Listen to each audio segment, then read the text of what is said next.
നമസ്കാരം, 4K ന്യൂസിലേക്ക് സ്വാഗതം. ഇത്തവണത്തെ ലോക്സഭാ തെരഞ്ഞെടുപ്പിൽ ഒരൊറ്റ സീറ്റിൽ ബിജെപി ഒതുങ്ങുമെന്ന് വെല്ലുവിളിച്ചിരിക്കുകയാണ് സമാജ്വാദി പാർട്ടി അധ്യക്ഷൻ അഖിലേഷ് യാദവ്. മോദിക്കെതിരെ വളരെ ശക്തമായി ആഞ്ഞടിക്കുന്ന കരുത്തരായ നേതാക്കളിൽ ഒരാൾ കൂടിയാണ് അഖിലേഷ് യാദവ്.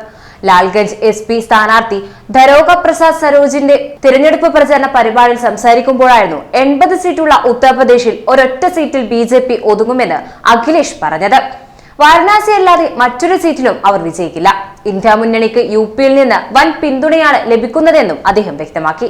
ഇത്തവണ ബിജെപി എന്ത് തന്ത്രം പയറ്റിയാലും അവരെ തുടച്ചു നീക്കാൻ UP-യിലെ ജനങ്ങൾ മനസ്സ് വെച്ചിരിക്കുകയാണ്. പ്രധാനമന്ത്രി നരേന്ദ്രമോദിയുടെ മണ്ഡലമായ വാരണാസിയെ ക്യോട്ടോ എന്ന് വിശേഷിപ്പിച്ച അഖിലേഷ് ഇപ്പോൾ വരുന്ന കണക്കുകളിലും വിവരങ്ങളിലും ബിജെപി ഒരു സീറ്റിൽ മാത്രമാണ് മത്സരിക്കുന്നത്, അതായത് ക്യോട്ടോ. ബാക്കി എല്ലാ സീറ്റുകളിലും ബിജെപി തോൽക്കുമെന്നും ചൂണ്ടിക്കാട്ടി. ജപ്പാനിലെ ക്യോട്ടോ പോലെ വാരണാസിയെ വിനോദസഞ്ചാരത്തിന് പേരുകേട്ട നഗരമാക്കുമെന്ന് പ്രധാനമന്ത്രി നരേന്ദ്രമോദി ഉറപ്പു നൽകിയിരുന്നു. ഈ സാഹചര്യത്തിലാണ് അഖിലേഷിന്റെ ഈ വിശേഷണം. തിരഞ്ഞെടുപ്പ് തുടങ്ങിയപ്പോൾ ഇക്കുറി 400 സീറ്റ് എന്നതായിരുന്നു ബിജെപിയുടെ മുദ്രാവാക്യം. ഇപ്പോൾ ജനങ്ങൾ 400 തോൽവി എന്നാണ് അവരോട് പറയുന്നത്. ബിജെപിക്ക് 140 സീറ്റ് പോലും ലഭിക്കില്ലെന്ന് ഇന്ത്യയിലെ 140 കോടി ജനങ്ങൾ ഉറപ്പുവരുത്തും. നിങ്ങൾ BJP നേതാക്കളുടെ പ്രസംഗങ്ങൾ കേട്ടിരിക്കണം. പഴയ കഥ തന്നെയാണ് അവർ പറയുന്നത്. ആരും അവരെ ശ്രദ്ധിക്കാൻ ആഗ്രഹിക്കുന്നില്ല. പിന്നാക്ക ദളിത് ന്യൂനപക്ഷ കുടുംബങ്ങൾ NDA പരാജയപ്പെടുത്തുമെന്നും അഖിലേഷ് പറഞ്ഞു.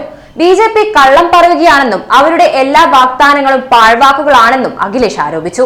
കൂടാതെ കോവിഡ് വാക്സിൻ സംബന്ധിച്ചും അഖിലേഷ് BJP-യെ കടന്നാക്രമിച്ചു. വാക്സിൻ ജനങ്ങളുടെ ജീവന് ഭീഷണിയാണെന്നും നമുക്ക് വാക്സിൻ നൽകിയ കമ്പനികളിൽ നിന്ന് BJP കോടിക്കണക്കിന് രൂപയാണ് കൈപ്പറ്റിയതെന്നും അദ്ദേഹം ആരോപിച്ചു.